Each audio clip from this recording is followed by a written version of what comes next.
There will be a new high day for the downfall of Babylon the Great. Giving all praise to Yahweh B'Shem Yahushua B'Shem Kakodash. This is a comment that I put in on a video that was put up by Remnant, say 144. And the speaker is the elder Yashawamba out of Dallas, Texas. And the video is Black Vultures Invade Babylon. What I did, I downloaded this video and I put it on one of my sites. This one I haven't put it on. I got to cut it up because this page here is, because they've been messing around with my pages. This is Tahab Lawyer page, so I got to cut it up. But anyway, I'm going to try to make this quick so I can make this under 15 minutes. Anyway, I put a comment up. I said at 16 minutes and 28 seconds into this video, I said there will be a new high day for the downfall of Babylon, because he made a statement that the Passover will be celebrating the downfall of Babylon on the day of the Passover. But there will be an extra added high holy day to the calendar, so to speak, for this day. Now, the only way we would celebrate the downfall of Babylon the Great on the Passover is if it happens on the Passover. Because what you're going to be thinking about every year when you have the Passover, you're going to be thinking about the downfall of Babylon. You're going to read the scriptures. You're going to speak about Egypt, because these, what does it say in Matthew 5:17? Not one jot nor tittle shall in no wise pass from the law. So the Passover is in the law. So the Passover is always going to be there. When you read Zechariah, and I was going to go to these precepts, but I'm going to just mention them. Zechariah 14, it says all the nations are going to have to keep the tabernacle. So if they're going to keep the tabernacle, they're going to have to keep the Sabbath, right? They're going to have to keep the new moons, honor the new moons, honor the Sabbath, and honor the rest of the high holy days. And when we have these high holy days, the other nations will partake in these high holy days, but they will be in the outer court, so to speak. Anyway, let me read the comment again. It says, there will be a new high day for the downfall of Babylon. Like I said,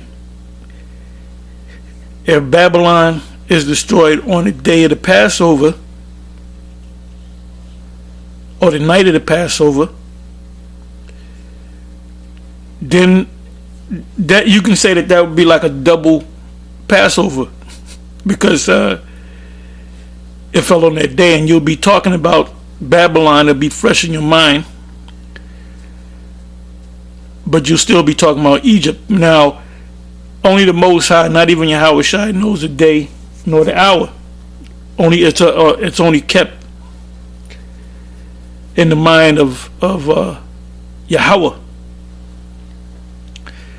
So let's say it happens December 1st, 2001, or whatever the case may be. I'm just throwing a number out there.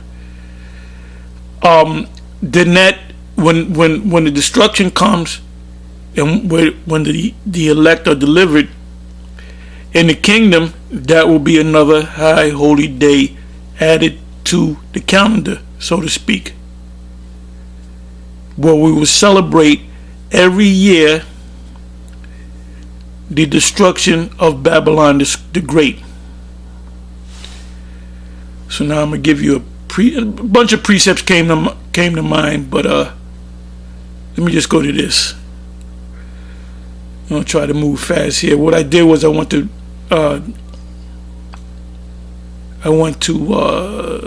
Leviticus 23 verse. Well, it was a bunch of verses that came up. Now it speaks about the Passover. It speaks about the Sabbath, the Passover, and the other high holy days.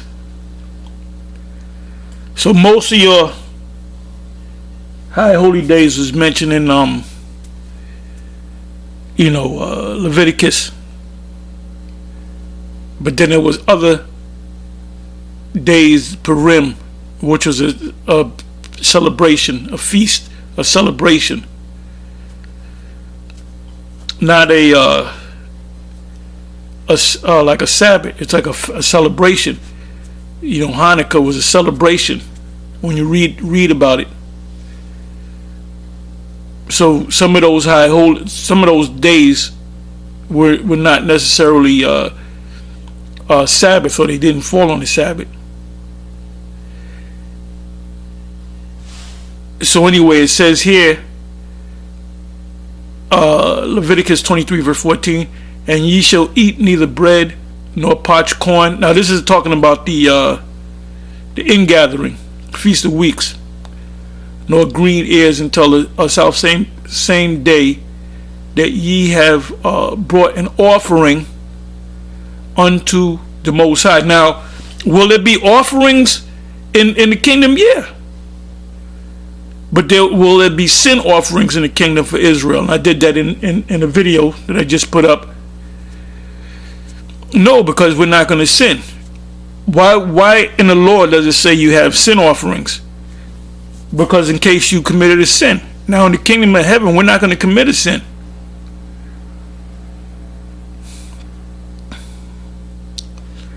In these other nations, they're not going to be committing no sin, because we're going to be on their asses at all times. They're not going to be able to do anything.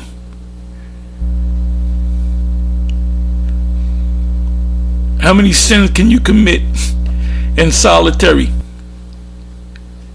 When you're not working, you're gonna be put in that dungeon. Anyway, it says that ye have brought an offering unto the Most High. It shall be a statute forever throughout your generations, in all your dwellings throughout your generations. So when we have sons and daughters, and they have sons and daughters, and so forth and so on, they're going to have to keep these laws, because all you got to do is read Deuteronomy, the 4th chapter. So now let's jump down to the 21st verse, Leviticus 23 verse 21. And ye shall proclaim on the south same day, that it may be an holy convocation. Convocation meaning a calling and a gathering unto you. Ye shall do no servile work therein. It shall be a statute forever in all your dwellings throughout your generations. So the Passover, the tabernacle, Feast of Tabernacle, the new moons, the Sabbaths, all the high holy days, all the celebrations, we're gonna keep them forever in the kingdom.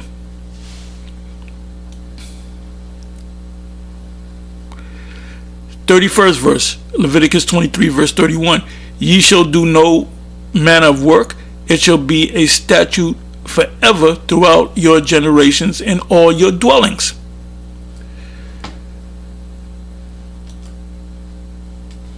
So now let's go from here to Jeremiah.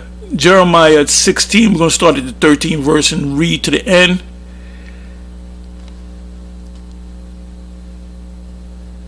Anyway, it says here in the 13th verse, therefore will I cast you out of this land into a land that ye know not, neither ye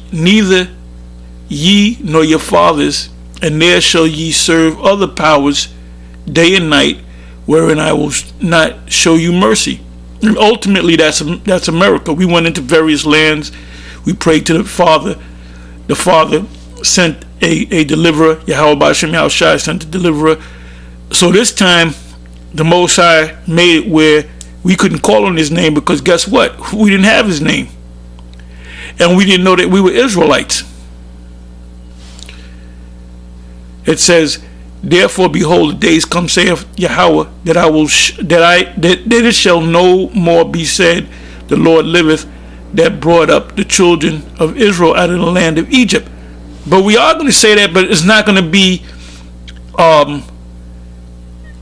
the biggest day that you get ready for is the Passover. So in the kingdom, we're gonna celebrate the Passover. But what's going to supersede that is the day that Babylon goes down.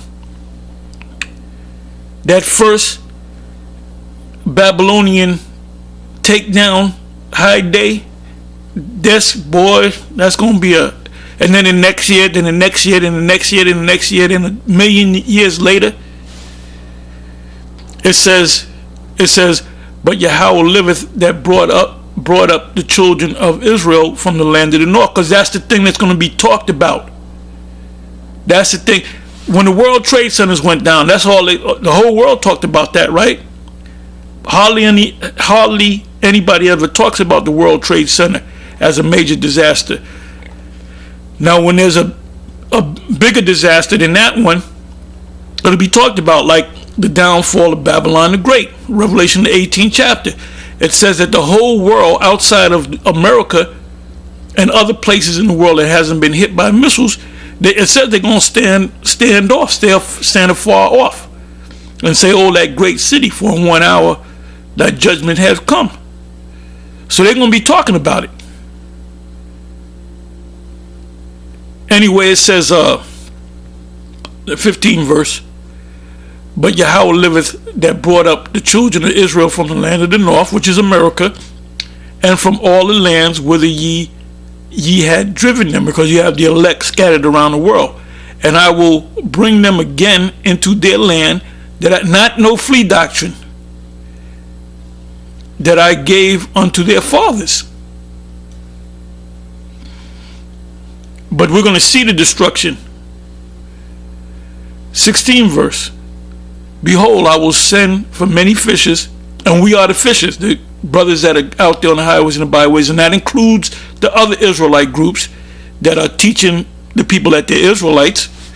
They got the 12 tribe sign, and they're on the highways and the byways. So we give them props too. We give IUIC props, and we don't hate them as much as you think we do. We don't have that much hatred for them. We really don't got no hatred for them. We just get on them. But them guys, individuals like IUIC, ISUPK, Sakari, young warriors of Sakari, they out there teaching, and the HODC don't go out. They need to get their motherfucking asses out there, man, and stop playing. The mindset that you're supposed to be in is pushing this word, man. It's pushing this word. Anyway, it says, 16th verse, behold, I will send for many fishers, saith the Lord. And the fishers are the ones, our Lord said he will make his disciples fishers of men. What are we? Fishers of men. And then I shall what? Send for many hunters, and they shall what? Hunt them from every mountain and from every hill and out of the holes of the rocks, because you're going to have Edomites and other nations trying to hide, and the angels are going to help us, and we're going to have spiritual power to dig. We're going to have to find them. We're going to have to dig them out. We're going to have to dig them out of their spider holes and their cubby holes and all that. They're going to be hiding. They're going to have secret retreats. And remember, the elite know what's going to happen. The elite know that we're going to get this power. And my woman had a dream. She said, who are the Titans? And I said, the Titans are basically angels. Anyway, with that, I'm going to say shalom.